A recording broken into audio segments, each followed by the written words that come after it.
Assalamualaikum warahmatullahi wabarakatuh. Perkenalkan, nama saya Aldi Saputra. Perkenalkan, nama saya Rizky Putri. Perkenalkan, nama saya Muhammad Zakir. Kami mahasiswa dari IAIN Kendari, Fakultas Ekonomi dan Bisnis Islam. Dalam video ini kami akan membahas tentang upaya pemberantasan korupsi dan lembaga-lembaga yang berwenang dalam menanganinya. Upaya pemberantasan korupsi di Indonesia dilakukan melalui berbagai cara, baik dari sisi pencegahan maupun penindakan. Berikut adalah beberapa upaya yang dilakukan. Pertama, penegakan hukum. Menindak pelaku korupsi sesuai dengan hukum yang berlaku. Memberikan hukuman yang tegas untuk memberikan efek jerah. 2. Penguatan regulasi. Mengembangkan dan memperbarui regulasi anti korupsi seperti Undang-Undang Nomor 31 Tahun 1999 yang telah diperbarui menjadi Undang-Undang Nomor 20 Tahun 2001 tentang pemberantasan tindak pidana korupsi. Yang ketiga, transparansi dan akuntabilitas. Mewajibkan pejabat negara untuk melaporkan hasil kekayaan mereka atau LHKPN. Saya akan melanjutkan materi dari Rizka Asyinyati Safitri, yaitu tentang edukasi dan sosialisasi. Memberikan pendidikan anti korupsi sejak dini di sekolah dan perguruan tinggi. Selanjutnya, kampanye anti korupsi di masyarakat.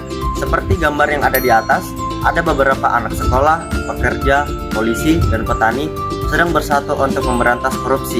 Kampanye ini dapat dilakukan melalui berbagai kegiatan seperti sosialisasi, iklan layanan masyarakat, dan partisipasi masyarakat. Baiklah, selanjutnya adalah perlindungan terhadap pelapor.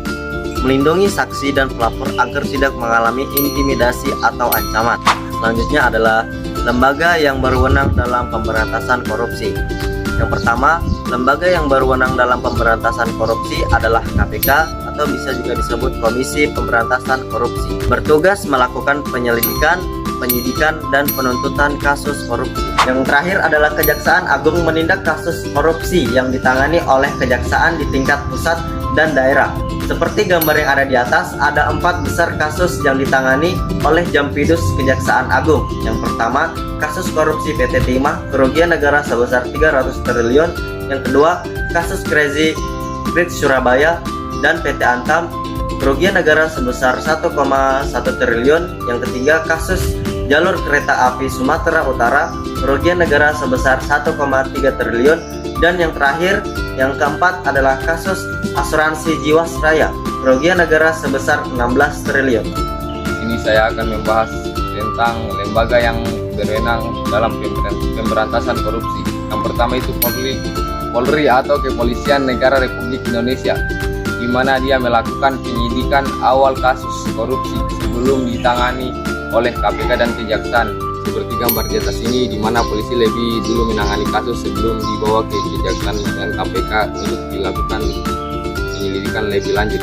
Dan yang kedua yaitu BPK, Badan Pemeriksaan dan Keuangan, di mana dia mengawasi pengelolaan dan tanggung jawab keuangan negara agar tidak terjadi penyalahgunaan.